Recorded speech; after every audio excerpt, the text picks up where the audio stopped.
whistle isn't blown, but it is now. There's a new name on the FA Cup.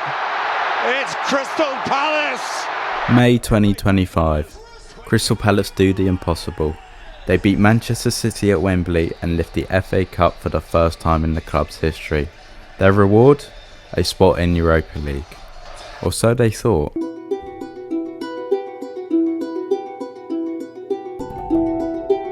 The answer lies in UEFA's Article 5 rules on multi-club ownership.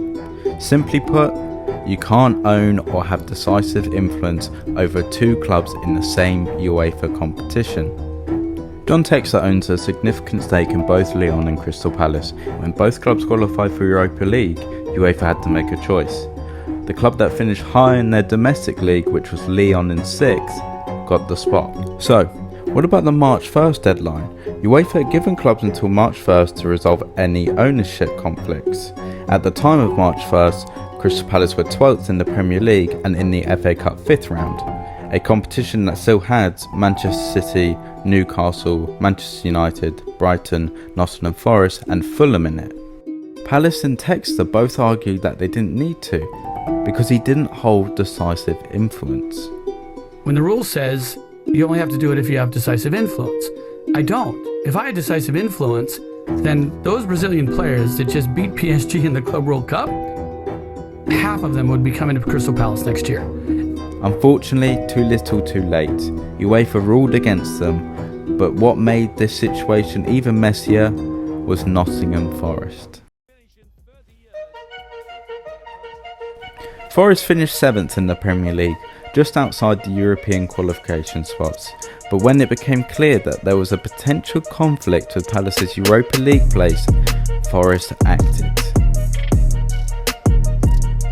Yep, Forest sent a letter to UEFA questioning whether Palace were eligible under the multi-club rules. The intervention helped accelerate UEFA's investigation. When Palace were kicked out, Forest moved up. Palace chairman Steve Parish did not hold back. In multiple interviews, he called the decision a terrible injustice. To go along with this, Steve Parish also said something very interesting on Gary Lineker's podcast. But we're led to believe that that's the issue, that there's, if there wasn't somebody that wanted to get in as a consequence, then there wouldn't be a problem. Parish's implication, if Forest hadn't have pushed UEFA, this may never have been enforced.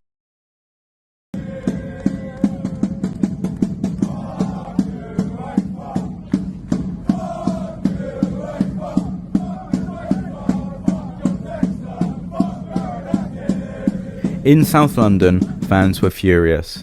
The Homestyle Fanatics staged protests at UEFA's HQ, compete with banners and even a suitcase filled with fake money. Palace fans believed this wasn't about integrity, it was about bureaucracy and influence. Palace have now appealed to the CAS, basically sport's highest court.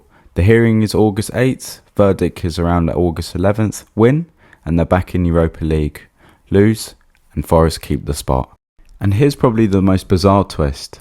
By the time UEFA ruled, Textor had already sold his Palace shares.